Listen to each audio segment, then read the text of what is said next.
88.7MHz 단원 FM에서 보내드리는 LQ를 지향하는 천원세계 흥설수설인문학 30번째 방송을 시작하겠습니다.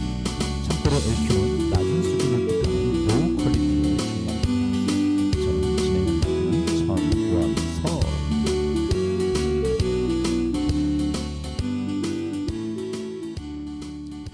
남성과 여성 어느 한쪽 관점이 다른 관점보다 낫다는 것은 아니다. 다만 유아기부터 남자와 여아는 다른 규칙을 갖고 논다는 것이다. 그리고 비즈니스 분야에서 남성이 규칙을 만들었고 또 여성은 능력 있는 경쟁자가 되기 위해서 노력하고 있으므로 우리 여성은 그 규칙에 숙달되어야만 잘해나갈 수가 있다는 것이다. 나는 지금 남성이 잘못하고 있다거나 잘하고 있다고 말하려는 게 아니다. 비즈니스계는 남성이 지배하는 분야다. 비난하려고 하는 말도 아니다. 이것이 현실이라는 것이다. 비즈니스계에서 선수가 되려면 남성이 경기하는 규칙을 알아야 한다. 경기장에서 어떻게 해야 할지 모른다면 그 경기에서 질 수밖에 없다. 방금 읽어드린 글은 CNN의 부사장을 역임하며 오프라 윈프리와 더불어 미국에서 가장 영향력 있는 여성 인사로 손꼽히는 게일 에반스가 저술한 남자처럼이라고 여자처럼 승리하라라는 중에 나오는 구절입니다. 게일 에반스는 이 자리에 오르기까지 좌절의 시간이 많았다고 합니다. 그러면서 현대 사회에서 여자가 왜 힘든가, 여자가 승리할 수는 없는가를 사색하게 됩니다. 그 대안이 바로 남자처럼 일어나는 것입니다. 이 사회는 남자들이 만든 룰에 움직인다는 현실을 받아들이라고 합니다. 여자들이 고통당하는 것은 남자들이 만든 이 룰을 깨닫지 못하기 때문이라고 하면서 남녀가 다르다는 것을 이해하라고 권합니다. 또한 승리하려는 여성은 남자의 세계를 이해하는 것에서 그치지 않고 그 위에 여자의 강점을 극대화해서 승리하라고 하는 말인 것입니다. 위의 글이 정답은 아니겠지요. 또 분명히 논쟁을 할 수 있는 글인 것 같습니다. 하지만 우리가 주의해야 할 것은 남성의 룰을 깨트리고 여성의 룰로 바꾸는 것도 하나의 방법이지 않을까 싶습니다. 요점은 아직 이 사회가 여성으로 살아간다는 것을 남성이 이해하기에는 그리 쉽지 않다는 것이 아닐까 싶습니다. 김광석이 부릅니다. 일어나.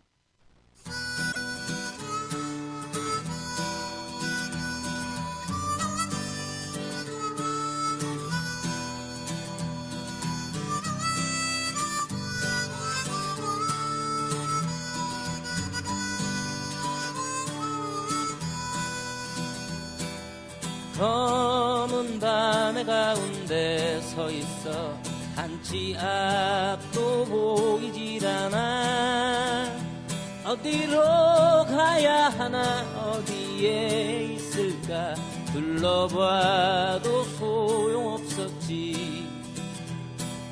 인생이란 강물 위를 끝없이 부초처럼 떠다니다가 어느 고요한 호숫가에 닿으면 물과 함께 썩어가겠지. 일어나 일어나 다시 한번 해보는 거야.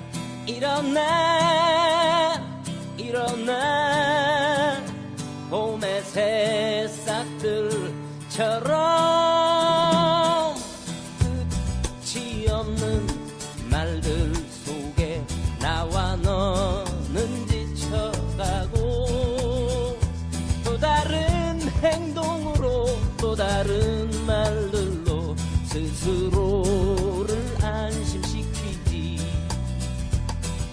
인정함이 많을수록 새로움은 점점 더 멀어지고 그저 왔다 갔다 시계추와 같이 매일매일 흔들리겠지.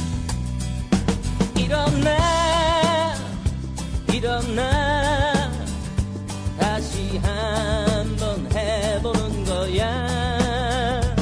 일어나 일어나 봄의 새싹들처럼.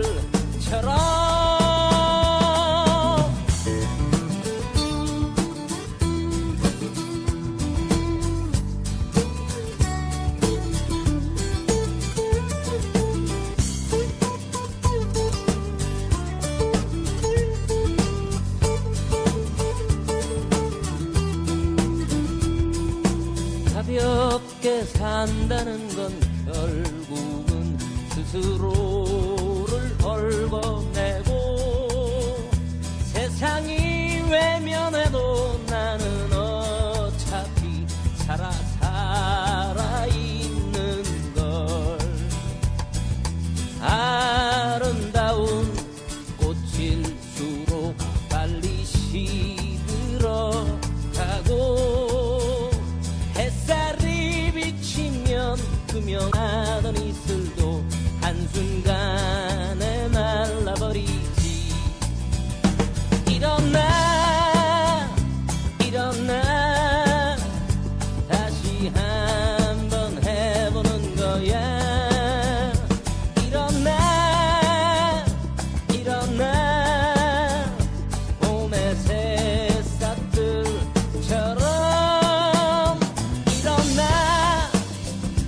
일어나 다시 한번 해보는 거야. 일어나 봄의 새싹들처럼.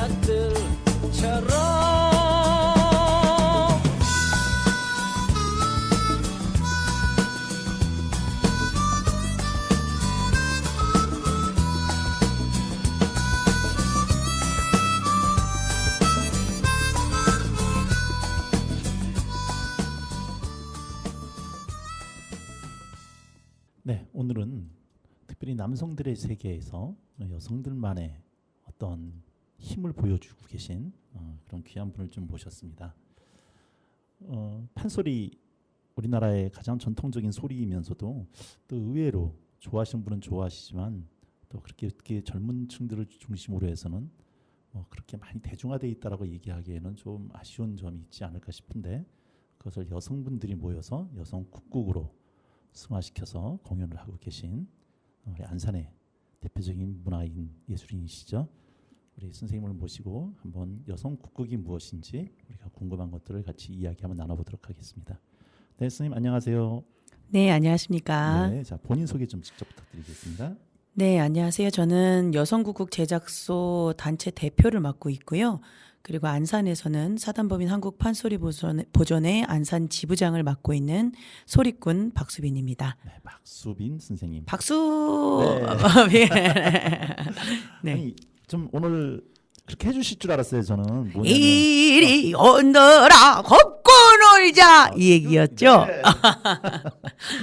네, 어떤 모임에 갔는데 이제 네. 각자 돌아가면서 소개를 하는 시간이 있었는데 우리 선생님 순서가 딱 되니까 방금 이게 불러주셨던 소리를 한 대목을 딱 해주시는 순간 그 모임에 그 경직됐던 모임에 그 분위기가 싹 해체가 되는 아주 매력적인 소리를 들었습니다. 그게 우리 전통 음악의 힘이죠. 민속 음악의 힘입니다. 네.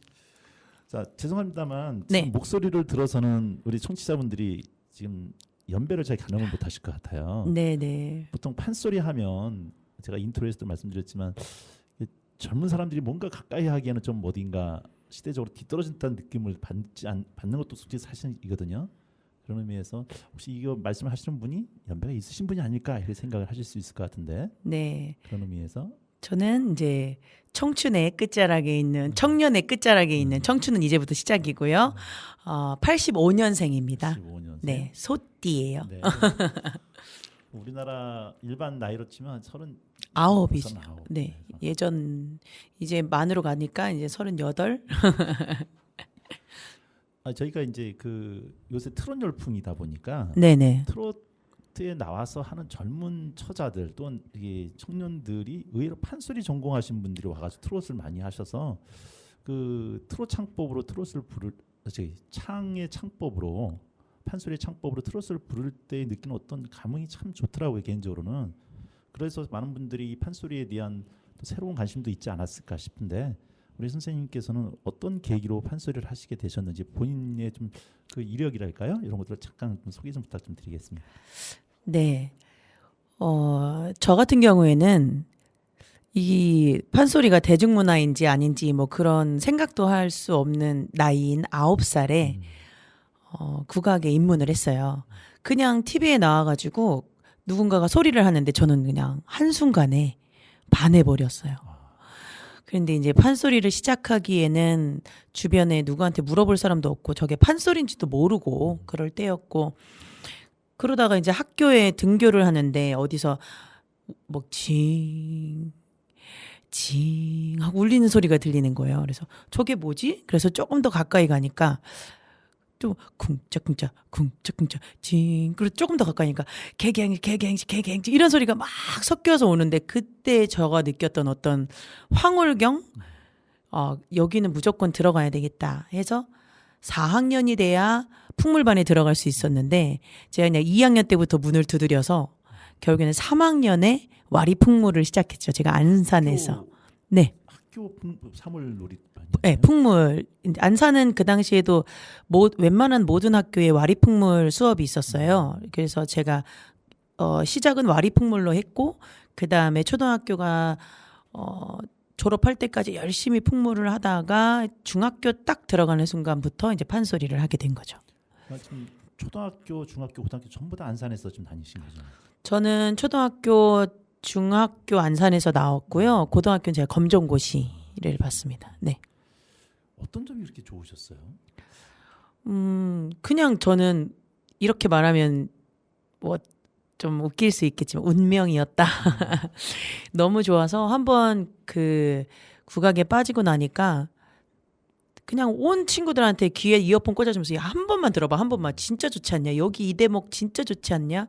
막 그러고 돌아다녔는데 친구들도 좋아. 일단 너가 많이 들어. 막 이렇게 지금보다 그 당시에는 더 국악을 좀 정말 노인들의 향유물이라고 생각했던 시대였기 때문에 좀 이상하게 사람들이 많이 봤죠. 근데 저는 지금도 판소리나 전통음악을 들으면 막 저리저리하고 막 그냥 막 살아나는 기분이 들어요. 그래서 그 사물하고 또 판소리는 또 틀리잖아요. 네, 다르죠. 그 사물에서 네. 판소리로 이렇게 옮기시게 됐던 어떤 계기라 그럴까요? 초등학교 때는 풍물을 했으니까 꿈이 풍물을 잘하는 사람 막 김덕수 선생님이 되고 싶다 막 이런 거였어요. 근데 부모님들이 반대를 했죠. 저희 아버지가 안산시에서 세무 공무원으로 그러니까 세무과에서 평생 근무하시다가 이제 퇴직하셨거든요. 그러니까는 더 엄했죠. 엄했고 음악을 하는 거를 좀 싫어라 하셨고. 그래서 꿈이 없이 한 6개월을 지냈는데 저는 못 견디겠더라고요. 의미가 없는 것 같고 살아가는데. 그래서 어떡하냐. 이렇게는 살 낙이 없는데 하면서 TV를 이렇게 저렇게 보다가 다시 한번 또 판소리를 하는 사람을 맡아들인 거예요. 안 되겠다. 저길로 가야 되겠다 해서 그때부터 추진을 해서 판소리를 시작하고 나니까 그 다음부터는 뭐 판소리밖에 귀에 안 들리고 네, 아무것도 뭐 안 보이고 진짜 힘든 것도 없고 그냥 막 행복하더라고요. 네. 그 저희가 판소리 하면은 딱 기억나는 거는 서편제 영화가 기본은 좀 그게 효시가 아니었을까 이런 생각이 좀 들거든요. 이청준 선생의 단편 소설을 영화로 만들어서 그랬을 때 그때의 서편제가 주었던 스토리의 힘도 있었지만 정화였나요? 그 나왔던 그 여주인공이 불렀던 특히 가장 기억에 남는 것은 나중에 보니까 그걸 그냥 롱코스로 찍었다 그러는데 그 길을 가다가 그 아리랑 한 거. 그 진도 아리랑이었나요? 맞아요. 그 5분인가를 그냥 한 번에 컷으로 찍었던 그 장면이 어렸을 때 서편제를 보면서도 정말 넉넉히 봤던 기억이 나요. 맞아요. 그래서 그 서편제에서 흘렀던 한이라고 하는 것을 영화를 통해서 가슴으로 느끼면서 창이랑이 저런 거구나. 그랬던 그 경험이 참 새롭게 저한테 인식됐던 경험이 있는데 안산에서 그거를 할 수 있는 여건이 됐었나요? 이렇게 가르침을 배우고 할 수 있을 만한? 저는 서울에 가서 인사동에 있는 저희 스승님한테 가서 배웠죠. 네. 자, 방금 스승님이라고 그랬는데 네네. 저희가 알고 있는 단편적인 그냥 지식은 보면 뭐 남도, 뭐 서도 판소리 이런 얘기를 하고 또 뭐 어떤 그렇게 좀 분류가 있잖아요. 뭐 그런 판소리에 대한 또 선생님도 나름대로 스승님이 계시다면 나름대로 어떤 계열이라고 할까요? 이런 게 있으실 것 같은데 뭐 간단한 용어로 한번 정리 한번 해주시면 좋겠습니다.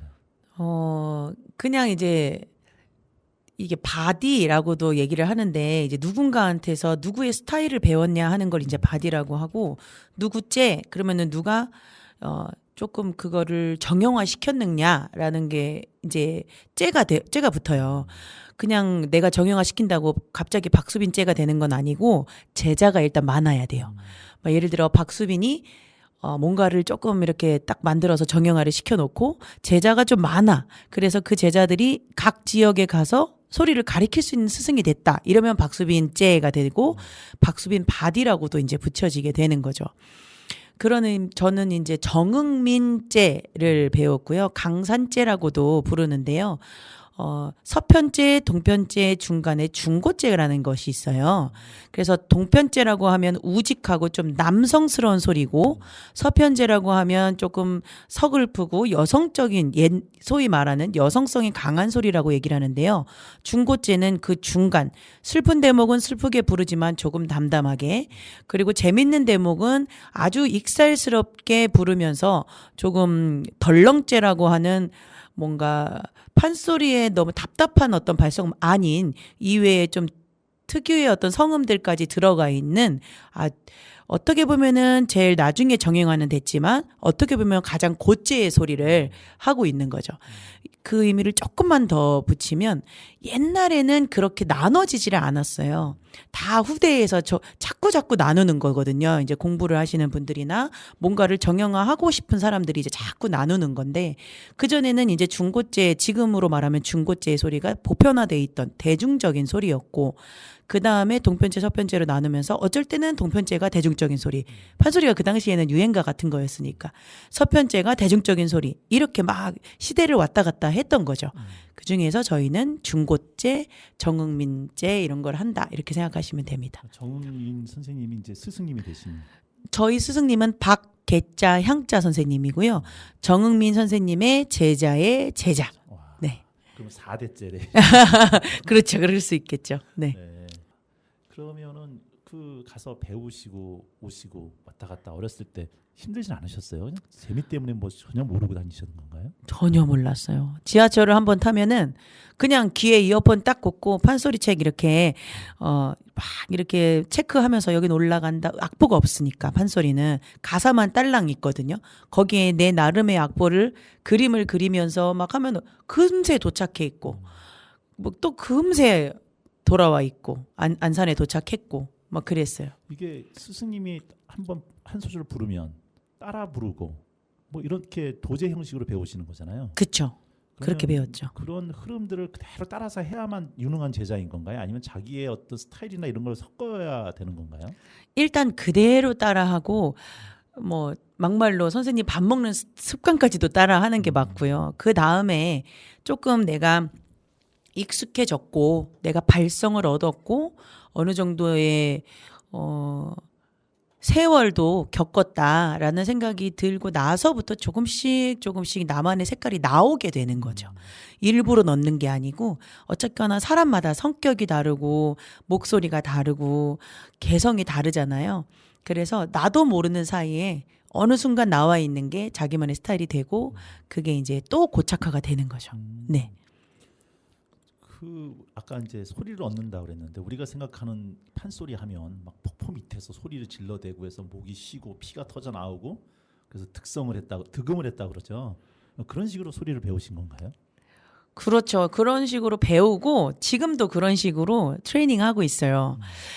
얼마 전에 저희 여성국국 제작소라는 유튜브 채널에 우리 다큐 영화를 찍는 감독님이 찍어서 올려주신 게 있는데 제가 이제 산에서 막 폭포는 아니지 막 계곡 밑에서 막 하루 종일 밥 먹고 소리만 하니까 목이 쉰 거예요. 막 이렇게까지 쉬는데 그 목을 가지고 또 소리를 막 하는 거죠. 계곡에서. 그거를 영상으로 담은 게 있거든요. 그것도 한번 찾아서 봐주시면 또 의미가 있을 것 같은데 그런 식으로 계속 쉬고 풀고 쉬고 풀고 이걸 반복하는 거죠. 아니 보통 목을 그렇게 쓰다 보면 성대 결절이 오기도 하고 그래서 노래를 하지 못하는 분들도 많은데 그게 목을 쉬게 하는 방법이 따로 있는 건가요? 그게 감기가 걸려서 목이 쉬면 목이 아프잖아요. 그리고 뭐 저도 코로나를 걸렸었는데 코로나 때도 진짜 목이 많이 아팠죠. 목소리 안 나오고. 그리고 뭐 컨디션이 안 좋아서 목이 좀 쉬었다. 그럼 목이 마르고 답답하고 불편하잖아요. 판소리를 해서 목이 쉬면 목이 하나도 안 아파요. 목이 하나도 안 아프고 그냥 목소리만 쉬어요. 사람들이 들었을 때.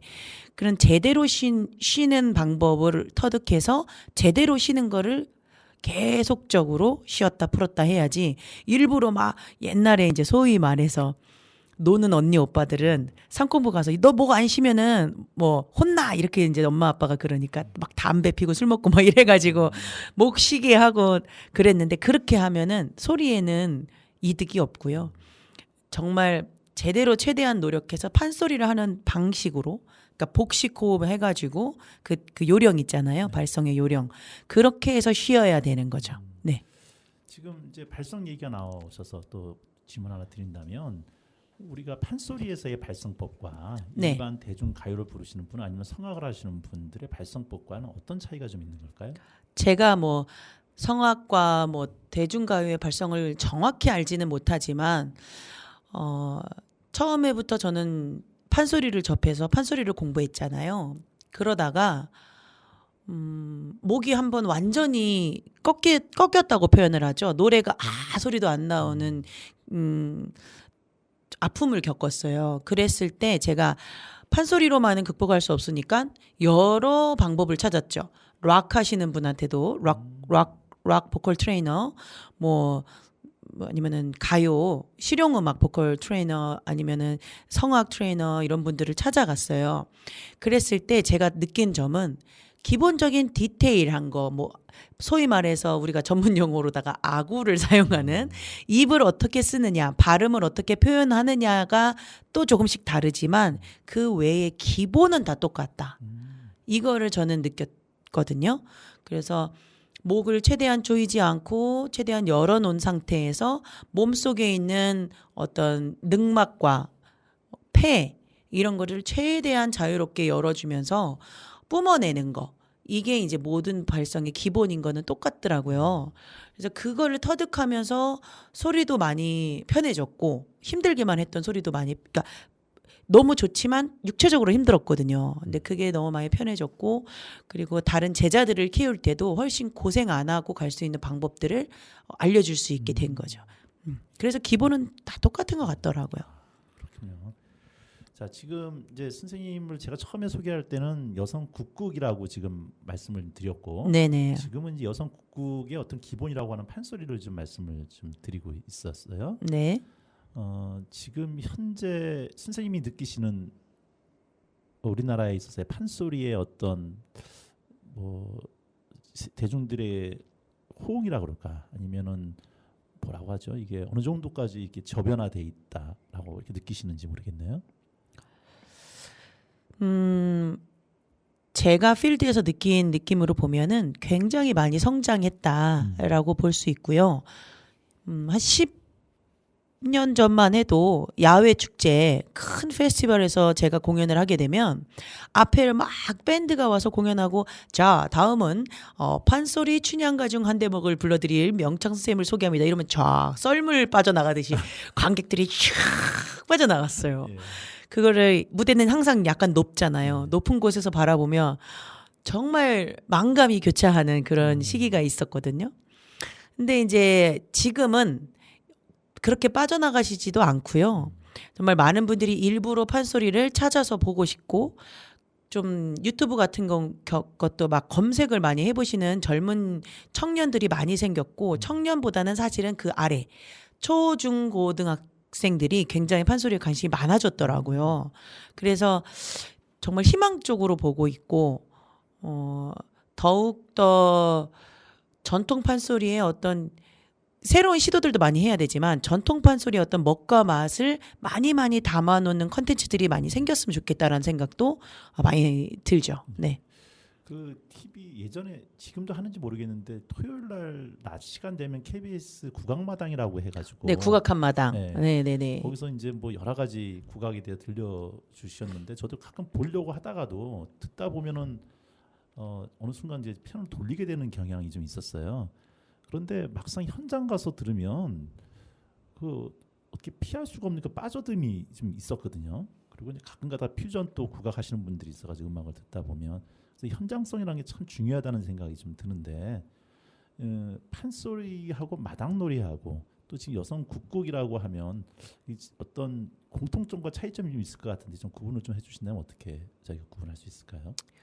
저거 문화 콘텐츠 지금 이제 공부를 열심히 하고 있거든요. 이제 박사 코스를 위해서 여러 가지 공부를 하고 있는데 여성국국은 그 시대에 정말 앞서 나간 창작 콘텐츠다라고 얘기할 수 있어요. 이걸 먼저 설명을 드리자면 그 당시에 대중음악이었던 대중 발성이었던 판소리 어떤 음악적 스타일 거기에 외국에서 유학하고 오신 분들이 많이 경험을 통해서 이제 습득해온 리듬감과 비트감 그리고 거기에 또 그 서양 문학을 공부하신 분의 어떤 노하우를 통한 대본 이런 것들이 집대성이 된 게 여성국국이거든요.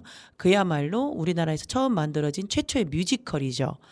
그 전에 이제 창극이라는 게 있죠. 우리가 창극을 또 한번 짚어봐야 되는데 창극은 판소리를 가지고 판소리의 등장인물이 여러 명이잖아요. 그 등장인물을 역할을 나눠서 부르는 거. 그거 안일이도 역할을 나눠서 했던 거. 이걸 창극이라고 했다면 그 다음에 만들어진 게 여성국국인데 그 여성국국은 그냥 판소리를 나눈 게 아니라 판소리의 창법은 이용했지만 대본과 작창 뭐 어떤 비트감부터 시작해가지고 모든 거를 새롭게 창작해냈던 그런 거죠.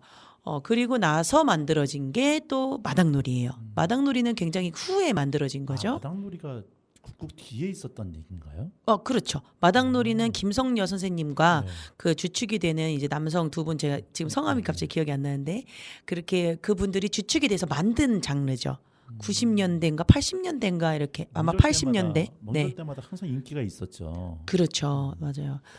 저는 그 마당이라고 하는 게 어떻게 보면 우리나라 공연이 서양 공연하고 차이가 우리는 마당이라고 해서 같이 어울리는 거고 서양은 관객과 배우들이 나누어져서 무대와 관객 속으로 나누어져서 보는 것에 중심이 있다고 생각을 했었고 그래서 마당이 그냥 기본적으로 우리의 어떤 공통적 이렇게 뭐랄까 전통이라고 생각을 해서 마당놀이가 원래부터 있었던 거라고 생각을 했는데 그게 아니었다라는 거군요. 네. 그리고 이제 한 가지만 더 지금 말씀을 듣다가 생각난 건데 마당 판소리의 판 그런 게 같은 의미잖아요.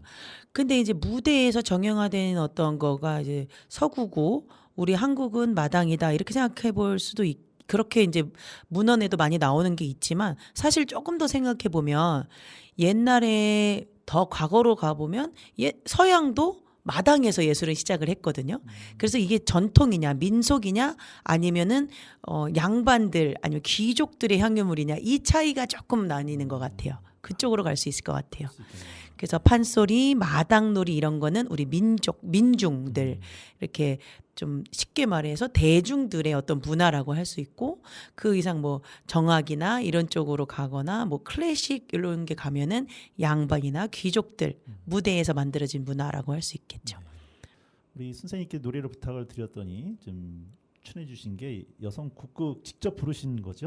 선화공주의 감자 노래라고 하는 게? 네, 이거는 저희 국악방송에서 이 새음원 시리즈 이런 거에서 조영숙 선생님 저희 여성국극 스승님인 조영숙 선생님을 조명한 음반인데요.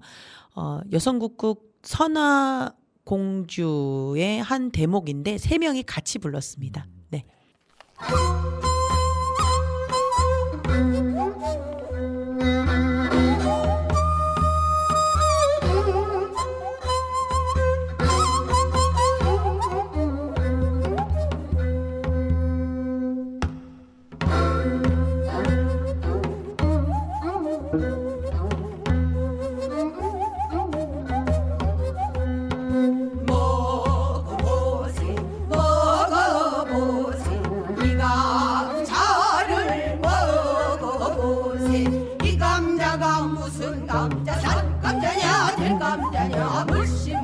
밤감자로 다 먹어보세 먹어보세 이 감자를 먹어보세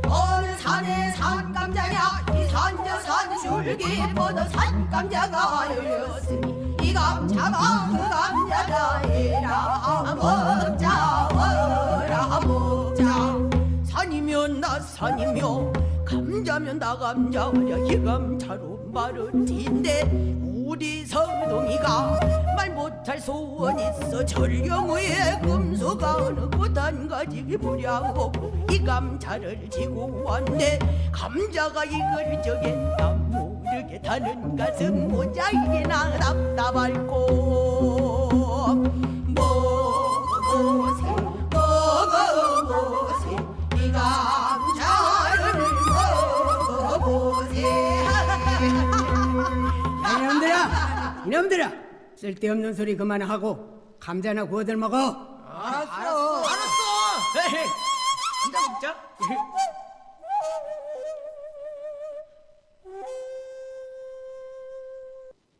특별히 여성들로만 이렇게 국국을 꾸미셔서 판소리를 하시게 된 뭐 계기가 좀 있으신 건가요?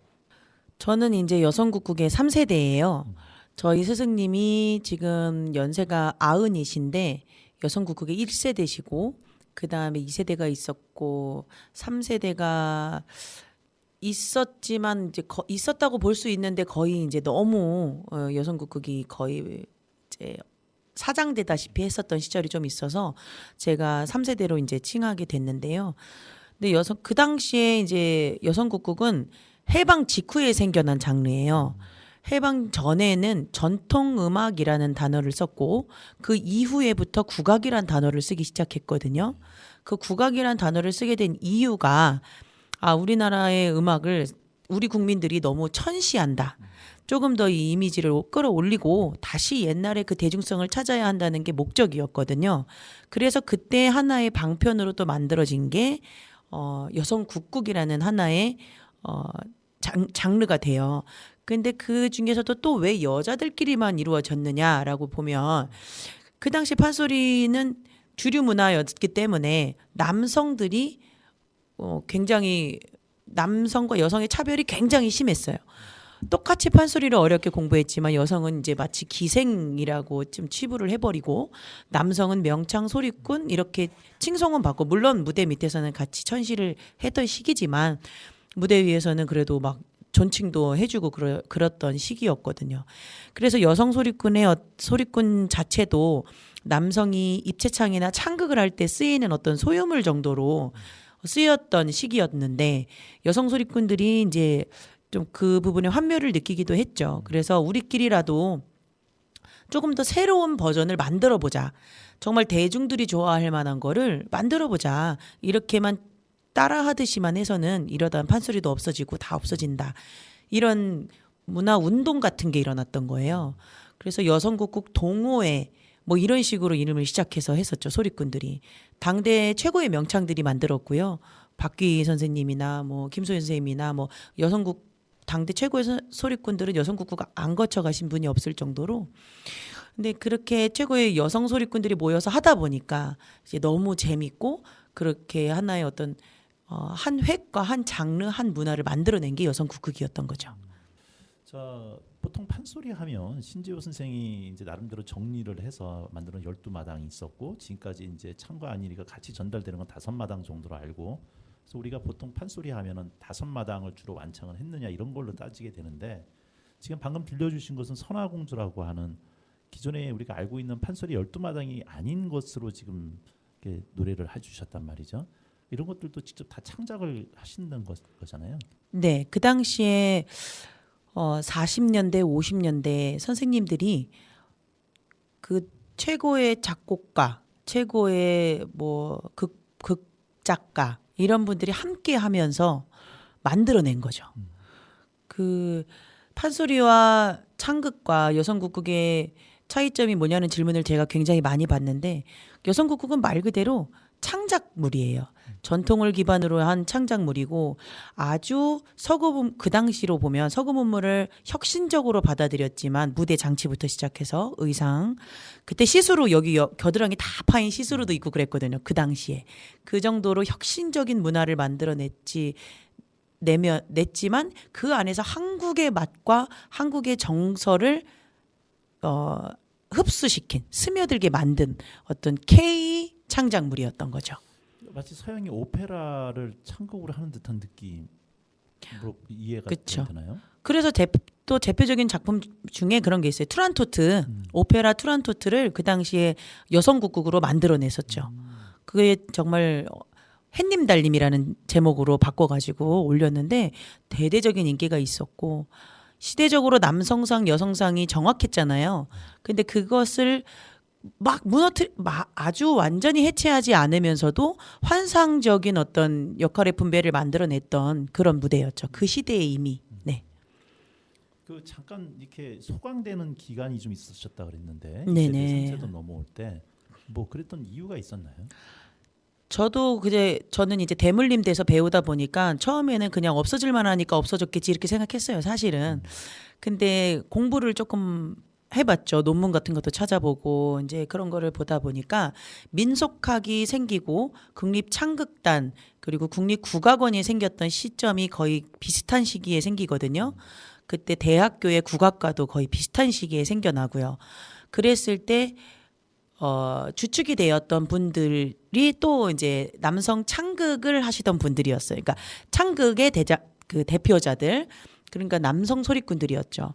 그래서 여성국극을 했던 분들이나 여성국극에 몸담았던 거를 좀 알려졌던 분들은 아예 단원으로 뽑지 않았고 교육기관적인 형태를 띠고 있었거든요. 그 당시에 그 기관들이. 그래서 교육을 받으러 아무나 와도 되는 거였는데 여성국극을 했던 분들은 좀 차별을 해서 못 나오게 만든다거나 이런 것들을 좀 많이 이루어져 있었고, 그리고 여성국극의 붐이 일어났을 때는 기사에도 정말 혁신적이다, 소리도 무용도 무대도 최고다, 이런 극찬이 막 쏟아져 나와요, 기사에.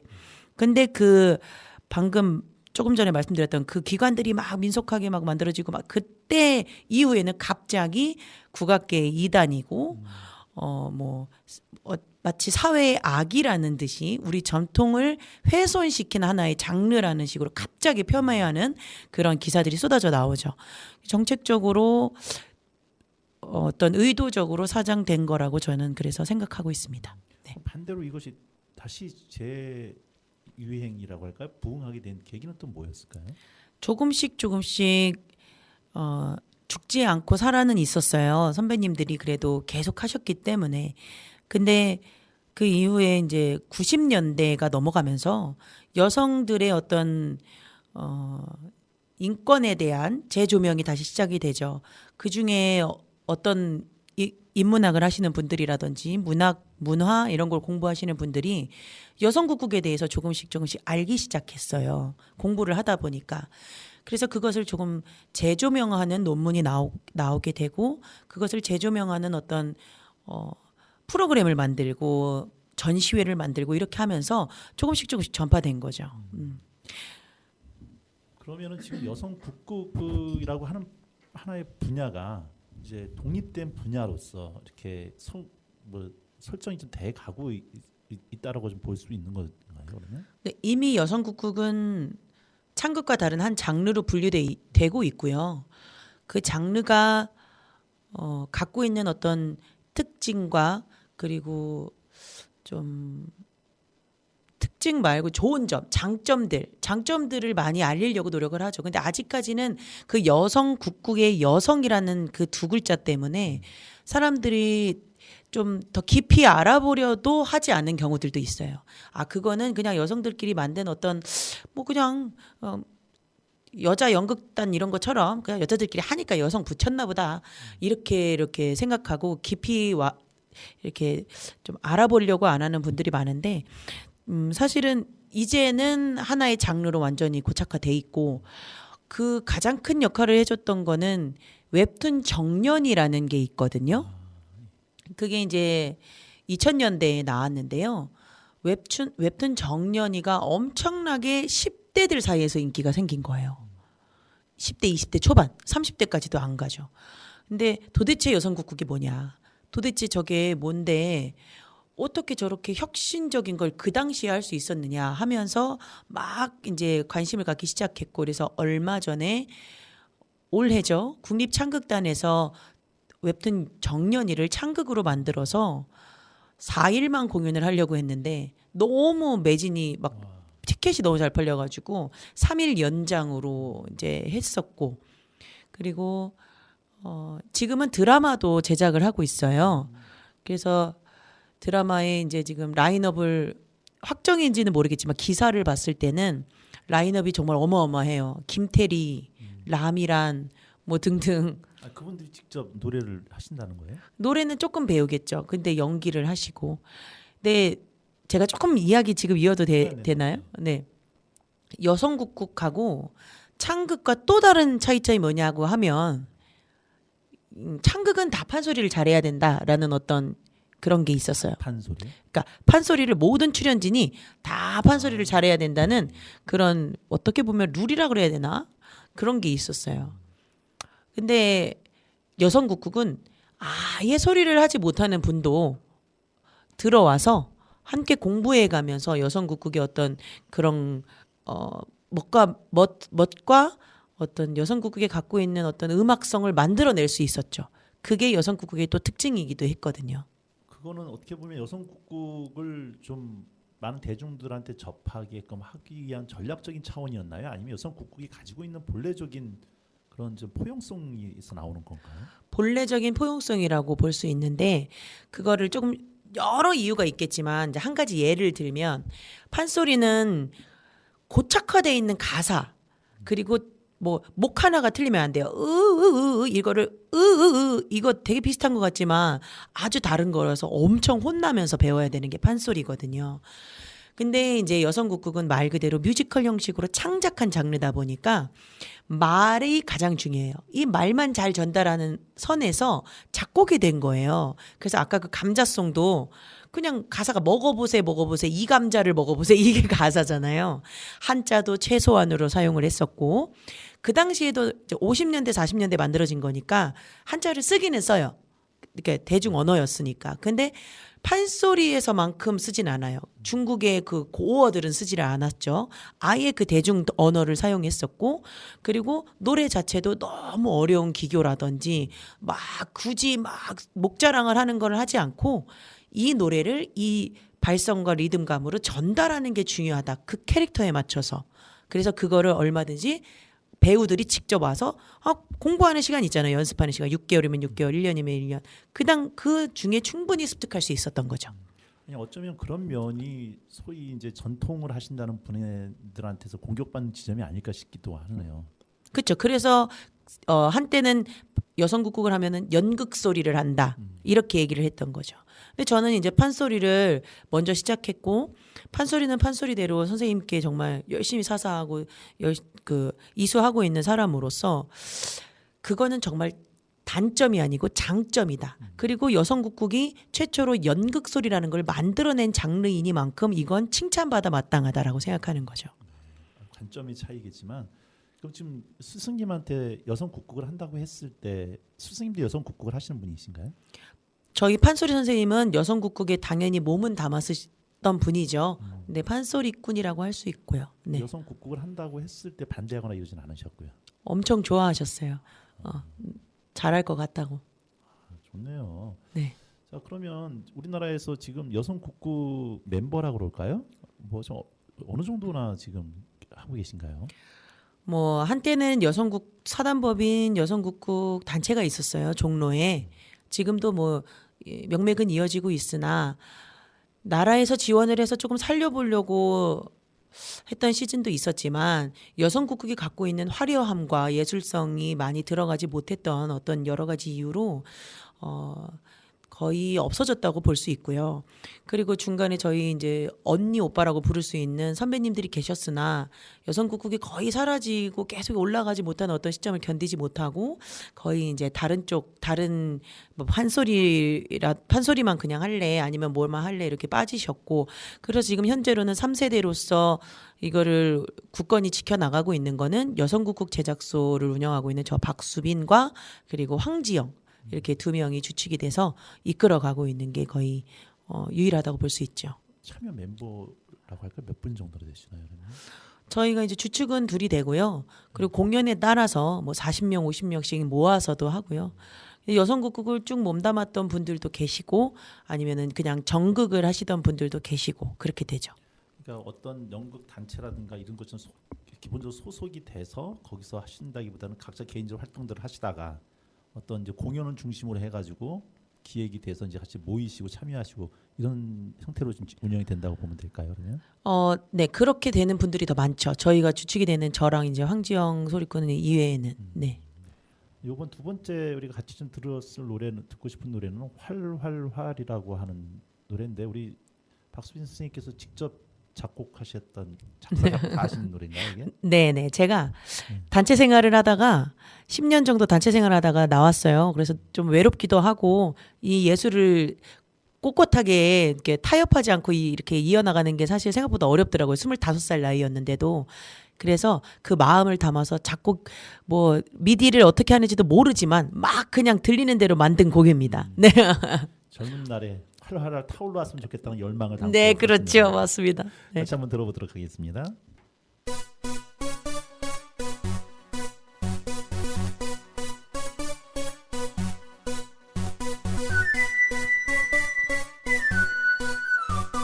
물을 뿌려와 도가 속 뜨거운 기름은 다시 활활활 난 남들과 달라 하하하. 지금 자리는 잠시뿐 난 자유롭게 꿈을 꿔 꿈꿈꿈 꿈을 꿔 꿈꿈꿈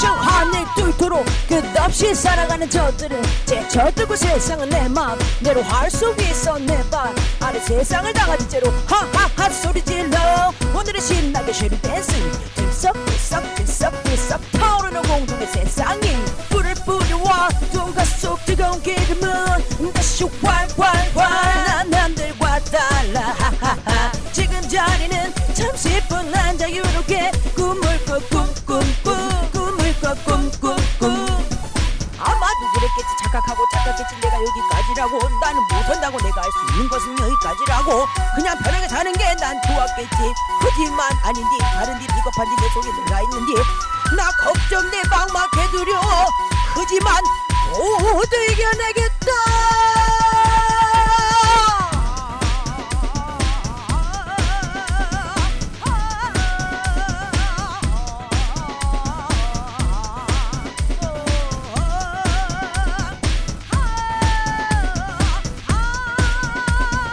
물을 뿌려와 도가 속 뜨거운 기름은 다시 활활활 난 남들과 달라 하하하. 지금 자리는 잠시뿐 난 자유롭게 꿈을 꿔 꿈꿈꿈 꿈을 꿔 꿈꿈꿈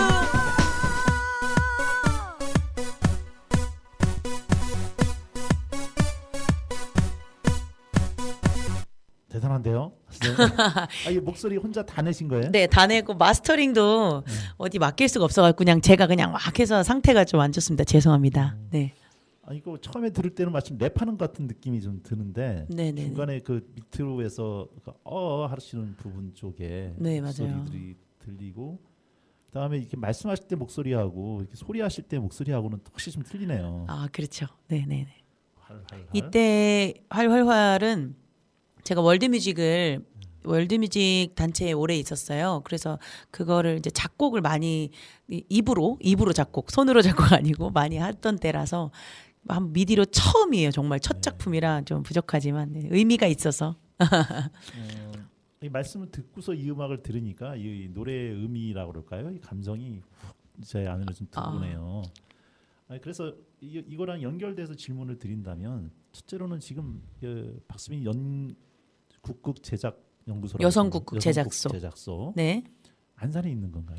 그렇죠. 제가 안산에서 만들었죠. 네. 안산에서의 여성 국극을 하시는 분들이 어느 정도 숫자가 계실까요? 안산에는 여성 국극 할 수 있는 사람이 2명 있습니다. 그리고 저희 제자들, 제가 이제 키워낸 제자들에서까지 하면은 한 30명 정도 되고요. 그분들끼리 뭐 극 하나 정도로 만드실 수 있을 정도. 네네. 얼마 전에 이제 작년 김홍도 축제 폐막에 저희가 이제 여성국극 이 타이틀로 해서 이제 여성국국에 이제 이름은 대명사는 여성국국이고요. 젠더 프리 조금 섞어가지고 그래서 폐막 공연도 했었고요. 이 판소리라고 하면 기본적으로 그냥 고수하고 창하시는 분하고 두 분이서 북 하나 들고서 하실 수 있다라고 생각이 보통 되는데 뭐 그게 장점이자 또 단점이 되겠지만 장점이라고 하면 간편하게 어느 곳에서든 하실 수가 있겠지만 아무래도 이 무대를 꾸미게 된다면은 거기에 동원되는 뭐 연주자들도 있으셔야 되고 배경 무대도 있어야 되고 많은 비용이 좀 들어갈 것 같은데 어떻게 조달을 하세요? 그런 것들은? 그게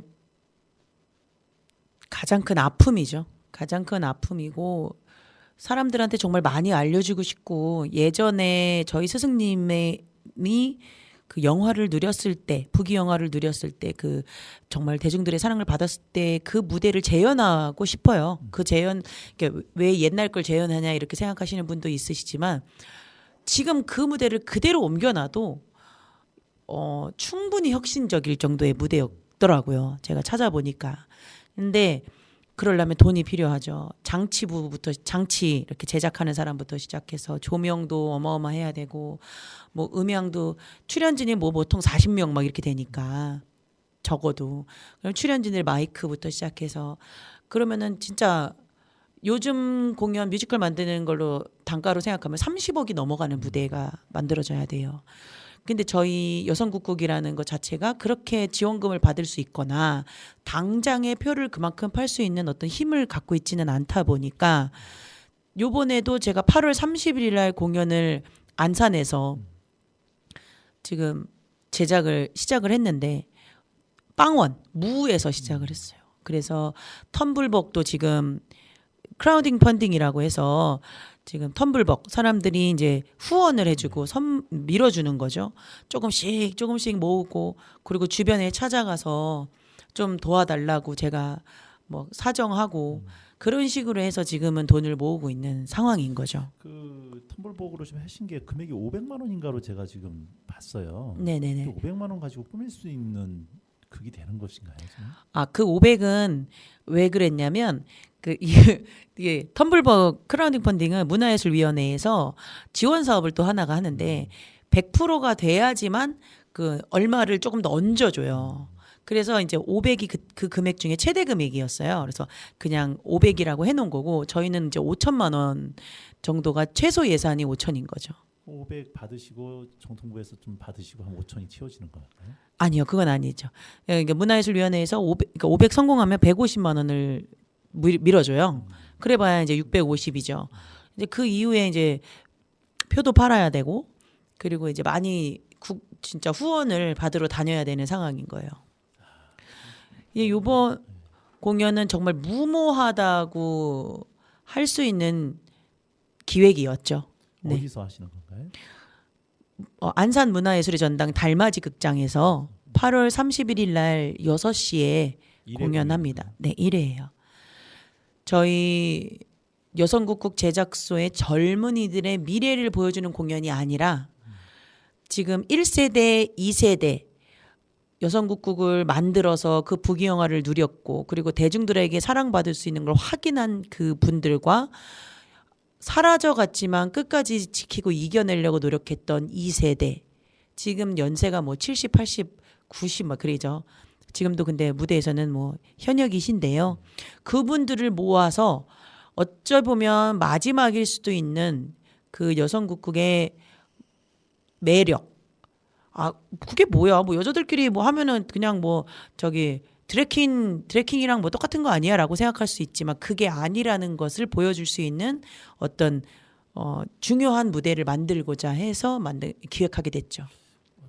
그러니까 공연으로서 자체로서도 의미가 있지만 여성 국극에 있어서의 어떤 과거와 미래를 현재 미래를 이어줄 수 있는 어떤 분기점이 될 수 있는 공연이라고 또 느껴질 수가 있는데 상당히 중요한 그런 정말 중요한 포인트를 찍어주셨고요. 그보다 더 저는 중요하게 생각하는 거는 앞으로 뭐 드라마도 나오고 나면 분명히 흥행을 할 거예요. 라인업도 엄청나게 좋으니까 많은 여성국국이 뭔지 모르지만 그냥 볼 거 아니에요. 드라마라고 생각하고 보고 나면 도대체 여성국국이 뭐였는지 궁금해하는 사람이 생길 거고 그러면 그 사람들이 볼 수 있는 무대가 있어야 하잖아요. 그거를 정말 여성국국을 모르는 사람들이 만들어서 보여줘서는 안 되고 이제 저희처럼 이렇게 여성국국이 뭔지를 알고 배워온 사람들이 주축이 돼서 만든 무대들로 해서 이렇게 자꾸 여성국국이 질이 낮아지지 않고 이렇게 보편화되는 그런 방향성으로 나아가야 할 텐데 그럼 교육 프로그램이라든지 상설 공연이라든지 이런 걸 어디서 할 거냐? 저는 안산에서 해야 한다고 생각하는 거죠.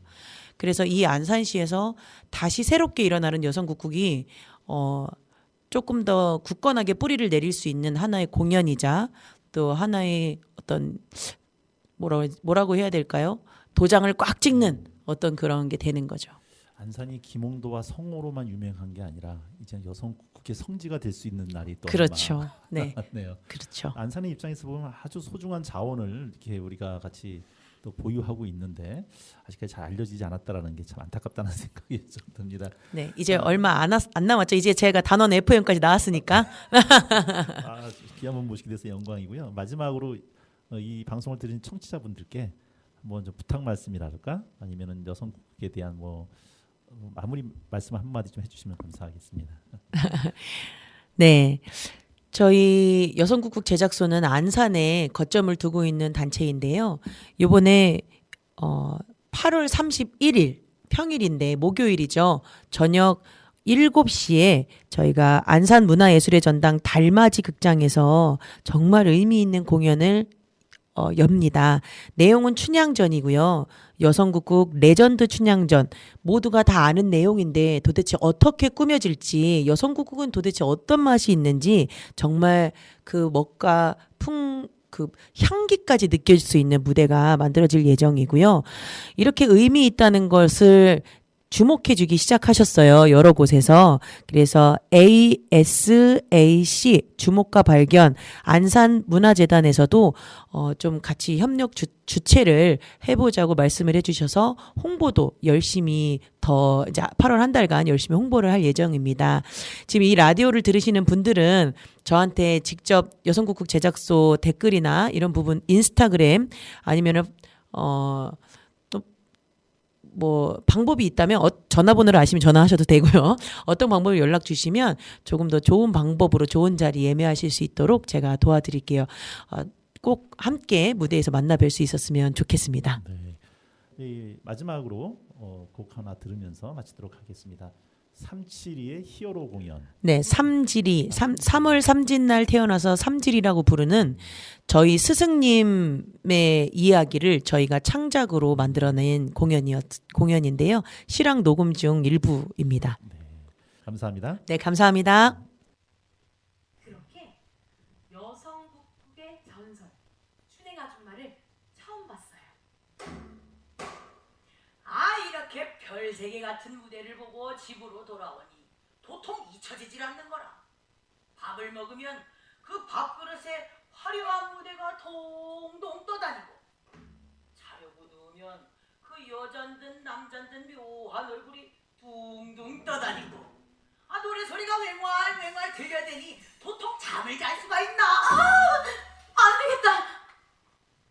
그렇게 잘 먹고 잘 자고 싶어서 어쩔 수 없이 여성국극단에 들어가 연구생이 되었죠. 매일 아침 일어나 제일 먼저 하는 일 쌀 씻고 국 끓이고 식사 준비 설거지 빨래 밥 청소 정신없이 바쁜 하루